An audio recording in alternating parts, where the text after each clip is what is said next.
கௌதமி தன்னை விட்டு பிரிஞ்சு போனது பத்தி நடிகர் கமல்ஹாசன் கருத்து தெரிவிச்சிருக்காரு. இந்த முடிவின் மூலம் கௌதமிக்கு மகிழ்ச்சியும் அமைதியும் கிடைக்கும் அப்படின்னா அது எனக்கும் மகிழ்ச்சி தான். என்னோட உணர்ச்சிகள் குறித்து சொல்றது இந்த சூழல்ல முக்கியமே இல்ல. என்னை பொறுத்த வரைக்கும் கௌதமியும் அவங்களோட மகளும் மகிழ்ச்சியாக இருக்கணும். கௌதமிக்கும் சுப்புவுக்கும் என்னோட வாழ்த்துக்கள். அவங்களுக்கு எப்பெல்லாம் என்னோட ஆதரவு தேவைப்படுதோ அப்பெல்லாம் நான் அங்க இருப்பேன். எனக்கு ஸ்ருதி, அக்ஷரா, சுப்புலட்சுமின்னு 3 மகள்கள் இருக்கிறாங்க. இந்த உலகத்திலேயே மிகவும் அதிர்ஷ்டமான அப்பா நான் அப்படின்னு நினைக்கிறேன்.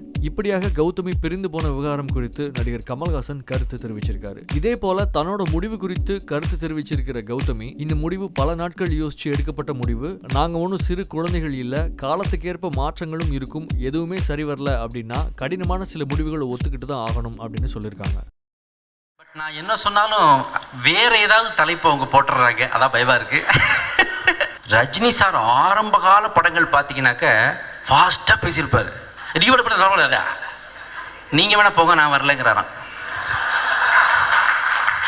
ஒரு ஆட்டம் பாம் வந்து வெடிக்கிறதுக்கு முன்னாடி டைம் பாம் செட் பண்ண மாதிரி அவருக்கு ஒரு கேரக்டர் அமைஞ்சுது. 16 வயதில் ரிலீஸ் ஆனதுக்கு அப்புறம் தான் பரட்ட பரட்ட பரட்ட பரட்டன்னு ரஜினி சார் பெரிய ஹிட் ஆனார்.